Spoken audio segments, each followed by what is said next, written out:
warahmatullahi wabarakatuh. Halo teman-teman semua, perkenalkan saya Desi Safiani dengan NIM 2410101024 dari Prodi Studi Hukum Keluarga Islam semester 4. Video ini dibuat untuk memenuhi tugas dari Hukum Internasional dengan dosen pengampu, yaitu yang terhormat Bapak Ari Bakri Windy Aji MH. Pada kesempatan kali ini saya akan membahas mengenai analisis kasus internasional dalam perspektif hukum internasional dengan mengambil contoh pada kasus konflik antara Rusia dan Ukraina yang hingga saat ini masih menjadi perhatian masyarakat dunia. Konflik ini merupakan salah satu konflik internasional terbesar pada abad ke-21 karena melibatkan dua negara berdaulatan dan menimbulkan dampak yang sangat luas, baik dalam bidang politik, ekonomi, keamanan, maupun kemanusiaan. Selain itu, konflik ini juga menjadi ujian bagi efektivitas hukum internasional dalam menjaga perdamaian dan ketertiban dunia. Melalui pembahasan ini, kita akan mempelajari bagaimana hukum internasional mengatur hubungan antar negara, bagaimana sesuatu tindakan dapat dianggap sebagai pelanggaran hukum internasional, serta bagaimana organisasi internasional berupaya menyelesaikan konflik yang terjadi. Sebelum kita memasuki konfliknya, ada baiknya kita mengetahui apa itu hukum internasional. Sebelum membahas kasus yang terjadi, kita perlu memahami terlebih dahulu pengertian hukum internasional. Hukum internasional adalah seperangkat aturan, prinsip, dan norma yang mengatur hubungan antar negara maupun subjek hukum internasional lainnya. Seperti organisasi internasional, hukum internasional berfungsi untuk menciptakan keteraturan dalam hubungan internasional sehingga tercipta perdamaian, keamanan, keadilan, kerjasama antar bangsa. Menurut Statula Mahkamah Internasional Pasal 38, sumber-sumber hukum internasional meliputi: pertama, perjanjian internasional atau konvensi internasional. Kedua, kebiasaan internasional yang diterima sebagai hukum. Tiga, prinsip-prinsip hukum umum yang diakui oleh negara-negara beradab. Yang keempat, yaitu putusan pengadilan internasional dan pendapat para ahli sebagai sumber tambahan. Hukum internasional ini memiliki peran yang sangat penting karena dunia saat ini terdiri dari banyak negara yang saling berinteraksi.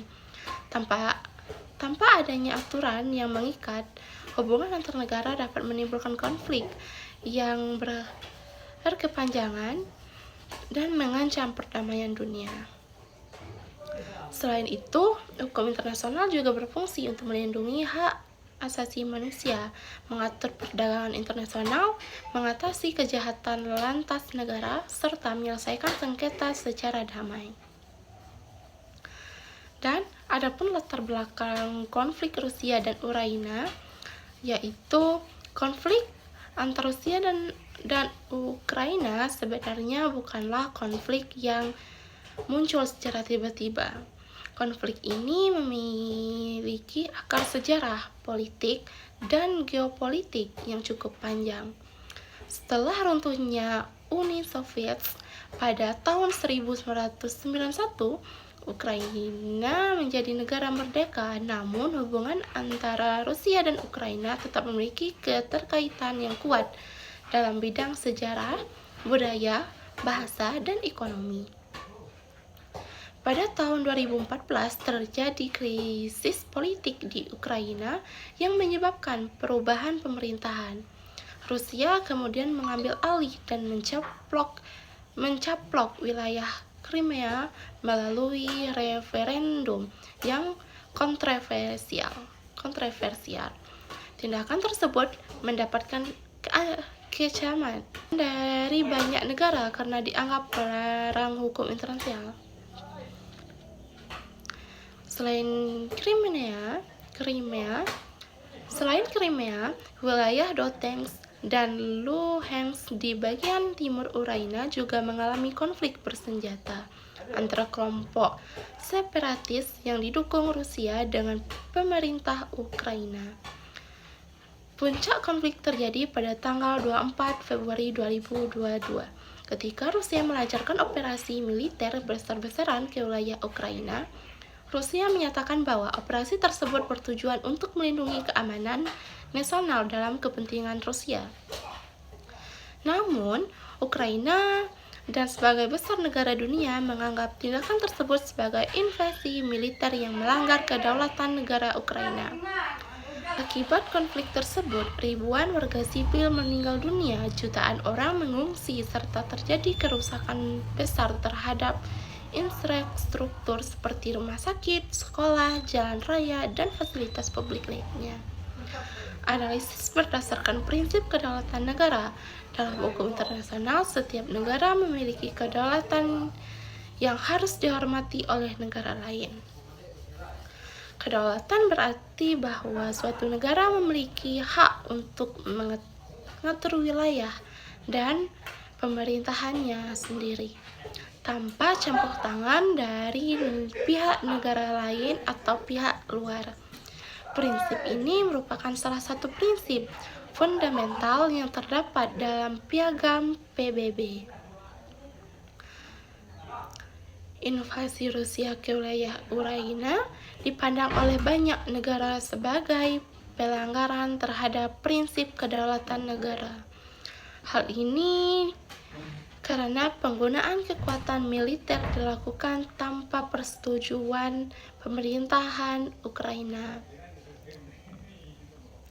Apabila tindakan seperti ini dibenarkan, maka stabilitas internasional akan terganggu karena negara-negara lain dapat menggunakan alasan tertentu untuk memasuki wilayah negara lain.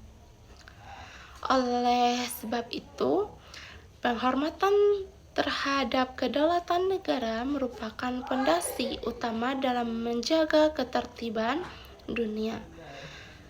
Adapun analisis berdasarkan larangan penggunaan kekerasan. Adapun analisis berdasarkan larangan penggunaan kekerasan.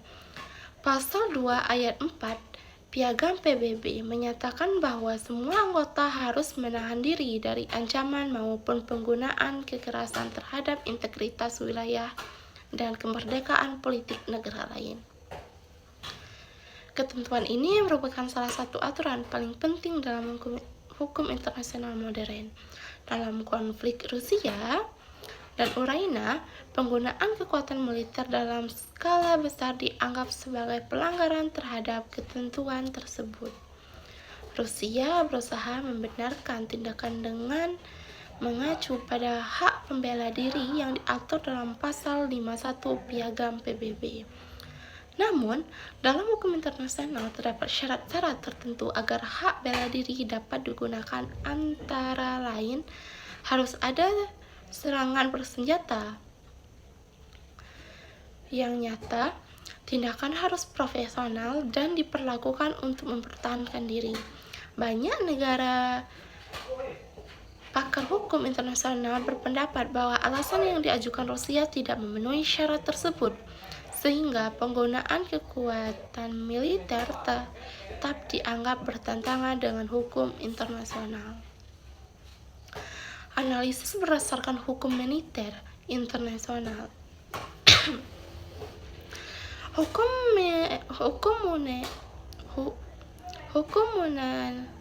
militer internasional adalah cabang hukum internasional yang mengatur perlindungan terhadap korban konflik bersenjata. Aturan ini terutama terdapat pada Konvensi Jenewa tahun 1947 dan protokol tambahannya. Tujuan hukum militer adalah membatasi penderitaan manusia selama perang. Prinsip-prinsip utama hukum militer meliputi 1. Yaitu prinsip kemanusiaan, 2. Yaitu prinsip pembedaan antar warga sipil dan kombatan. Yang ketiga yaitu prinsip profesionalitas. Yang keempat, prinsip perlindungan terhadap korban perang. Dan adapun konflik Rusia dan Ukraina terdapat sebagai laporan mengenai serangan terhadap wilayah sipil, rumah sakit, sekolah, tempat ibadah, dan serta fasilitas umum lainnya yang terlibat. Apabila tindakan tersebut terbukti dilakukan secara sengaja atau tidak memperhatikan prinsip profesionalitas, maka dikategorikan sebagai pelanggaran hukum humaniter internasional dan berpotensi menjadi kejahatan perang. Adapun perlindungan terhadap warga sipil merupakan kewajiban semua pihak yang terlibat dalam konflik bersenjata. Analisis berdasarkan hak asasi manusia. Konflik bersenjata hampir selalu menimbulkan dampak yang serius terhadap hak asasi manusia. Dan hak untuk hidup, hak atas keamanan, hak memperoleh pendidikan, dan hak mendapatkan perlindungan hukum seringkali terancam selama perang berlangsung. Dalam konflik Rusia dan Ukraina, berbagai organisasi internasional melaporkan adanya dugaan pelanggaran HAM, yaitu hak asasi manusia, seperti penyiksaan, penahanan sewenang-wenang, pengusiran paksa, deportasi penduduk, dan kekerasan terhadap warga sipil. Jika terbukti, maka pelaku dapat dimintai pertanggungjawaban berdasarkan hukum internasional. Perlindungan hak asasi manusia tetap harus dihormati, bahkan dalam kondisi perang sekalipun. Peran Perserikatan Bangsa-Bangsa, yaitu PBB, memiliki tujuan utama untuk menjaga perdamaian dan keamanan internasional. Sejak konflik Rusia dan Ukraina berlangsung, PBB telah melakukan berbagai upaya diplomatik untuk menghentikan perang dan mendorong dialog antar kedua pihak. Majelis Umum PBB mengeluarkan beberapa resolusi yang mengancam tindakan Rusia dan menegaskan pentingnya penghormatan terhadap kedaulatan Ukraina. Namun, upaya Dewan Keamanan PBB mengalami hambatan karena Rusia merupakan anggota tetap yang memiliki hak veto. Keadaan ini menunjukkan bahwa sistem keamanan kolektif internasional masih memiliki keterbatasan ketika berhadapan dengan negara-negara besar. Peran Mahkamah Internasional atau International Court of Justice merupakan organ utama PBB yang bertugas menyelesaikan sengketa antar negara.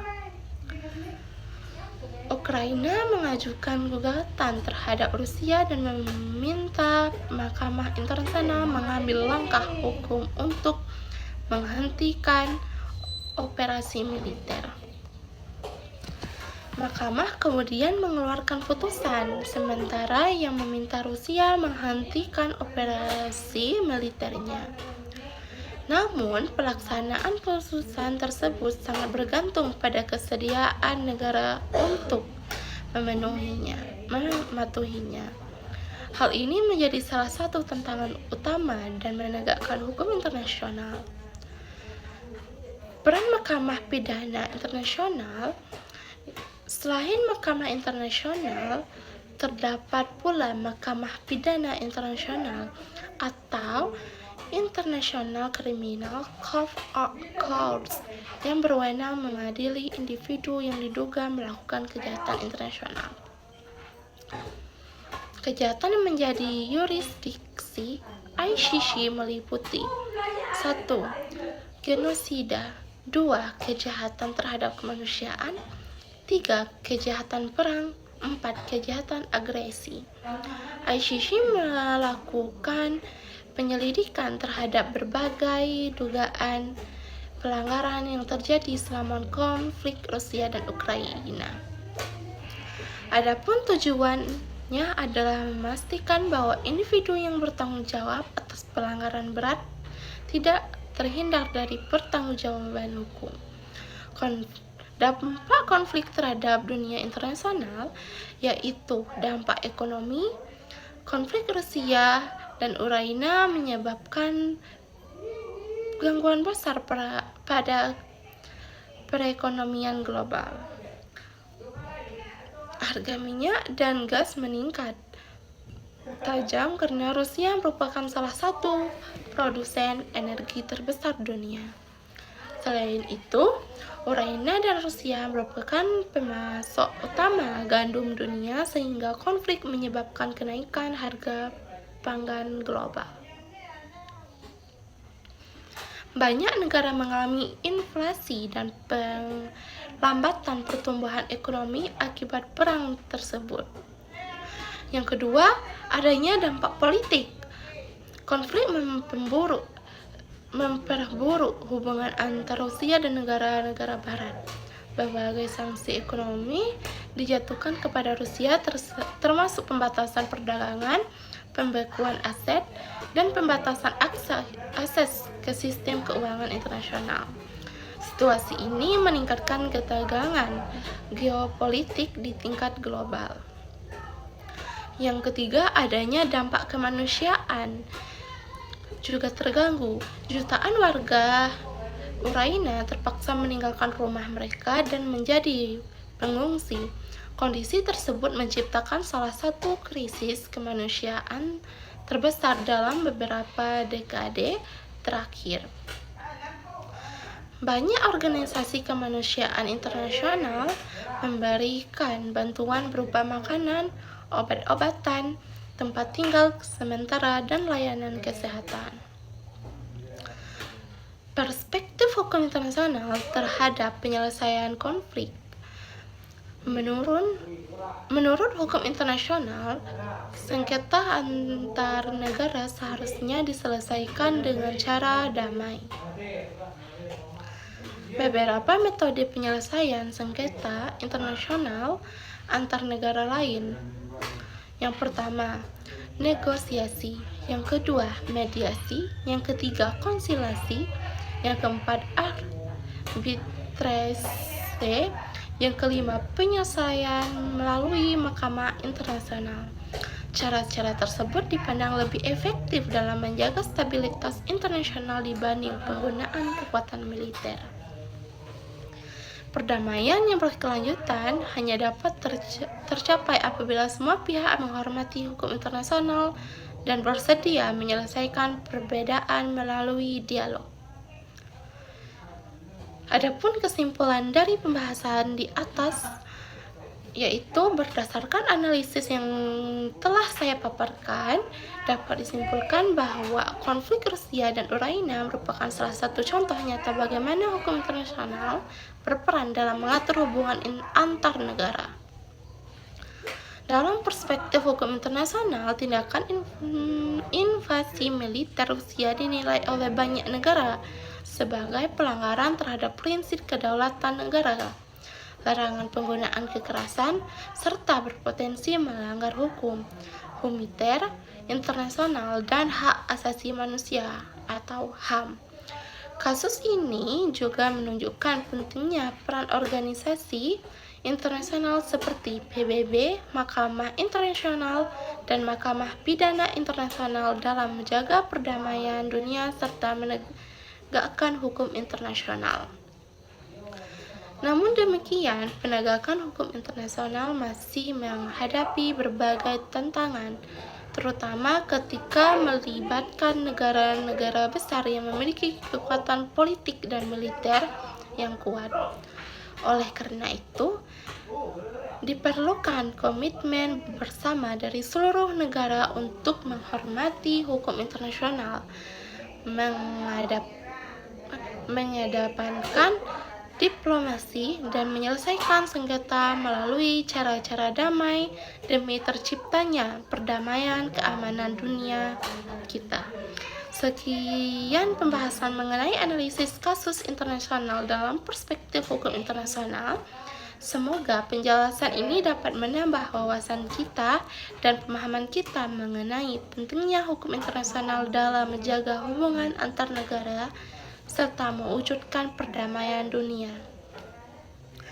Terima kasih atas perhatian-perhatian teman-teman semua. Saya tutup dengan wassalamualaikum warahmatullahi wabarakatuh.